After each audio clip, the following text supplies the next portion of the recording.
발본색원이란 해석이 옳은가? 발본의 본을 직접 목적어로 보아 뿌리를 뽑다라고 해석하는 것이 옳은가? 아니면 처소나 출처를 나타내는 간접 목적어로 보아 근본에서 뽑다라고 해석하는 것이 옳은가? 후자와 같이 해석하는 것은 유식학적으로 볼 때 꽤 커다란 파급력을 가진 해석입니다. 이것은 단순히 문법적 전환이 아니라 아집의 존재론적 위상을 뿌리째 뒤흔드는 선언이기 때문입니다. 오늘 강의에서는 유식학에서 왜 아집이 근본이 되어서는 안 되는지를 논증해 보겠습니다. 아집은 근본이 될 자격이 없습니다. 유식학에서 우리 마음의 진정한 근본은 청정한 아레아식입니다. 하지만 제칠말라식이 일으키는 아집은 이 근본 위에 더 씌워진 망념의 결일 뿐입니다. 만약 뿌리를 뽑는다고 하면 아집이 마치 우리 생명의 근원적인 뿌리인 것처럼 오해될 소지가 있습니다. 그러나 근본에서 아집을 뽑아내다라고 해석하면 근본은 본래 청정한 것인데 그곳에 잘못 박힌 가시를 제거한다는 수행적 의미가 훨씬 선명해집니다. 근본 자리로부터 그곳에 숨어들어 주인 행세를 하던 아집이라는 기생식물을 뽑아내다 라는 이 해석은 본래 성불의 사상과도 맞닿아 있습니다.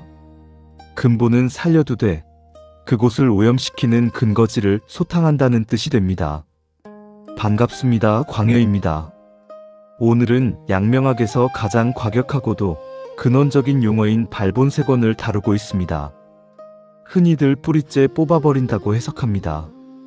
하지만 저는 오늘 이 문구의 문법적 구조를 완전히 뒤집어 보려 합니다.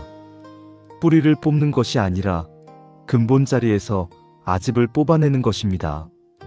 이 미세한 차이가 왜 우리 수행의 성패를 가르는지 논증해 보겠습니다. 독자 여러분, 유식학의 안목으로 봅시다. 우리 마음의 깊은 근본은 아레아식입니다. 그곳은 본래 청정한 지혜의 종자가 갈무리 된 곳입니다.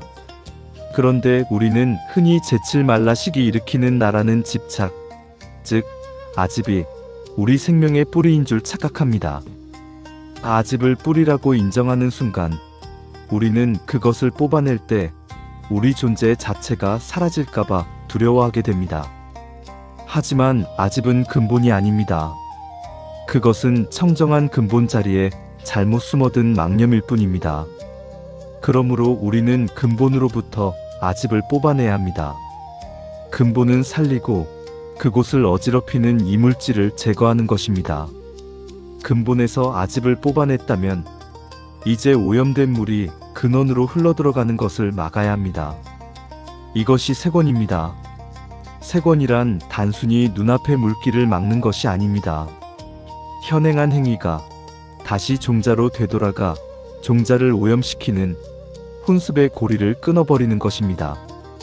즉, 오염된 기운이 다시 근원을 더럽히지 못하도록 청정한 지혜의 종자로 그 자리를 채워버리는 것입니다. 근본에서 아집을 뽑아내고 그 자리에 양지의 빛을 채워 오염의 소지를 막는 것, 이것이 진정한 공부의 완성입니다. 글자를 보십시오. 본은 나무의 밑동이고 원은 물의 근원입니다. 둘 다 생명의 시작점입니다. 왕양명이 발본색원을 외친 것은 우리의 생명력이 시작되는 그 청정한 지점에 더 이상 아집이라는 기생충이 살지 못하게 하라는 명령입니다. 고정관념 속에 숨어버린 양지를 다시 근본의 주인으로 세우십시오. 아집이 주인 행세를 하던 그 근본 자리에서 아집을 단호히 뽑아낼 때 비로소 지행아빌의 참된 물줄기가 터져나옵니다. 학문을 통해 제가 얻은 결론은 명확합니다. 아집은 나의 본질이 아닙니다. 그것은 단지 내 근본 자리에 잠시 머물고 있는 불청객일 뿐입니다. 오늘 여러분의 근본 자리를 점검해 보십시오. 그곳에서 아집을 뽑아내고 양지의 맑은 샘물을 흐르게 하십시오. 뿌리를 잃을까 두려워하지 마십시오. 아집을 뽑아낸 그 자리에 진정한 여러분의 본 모습이 피어날 것입니다. 지금까지 광여였습니다.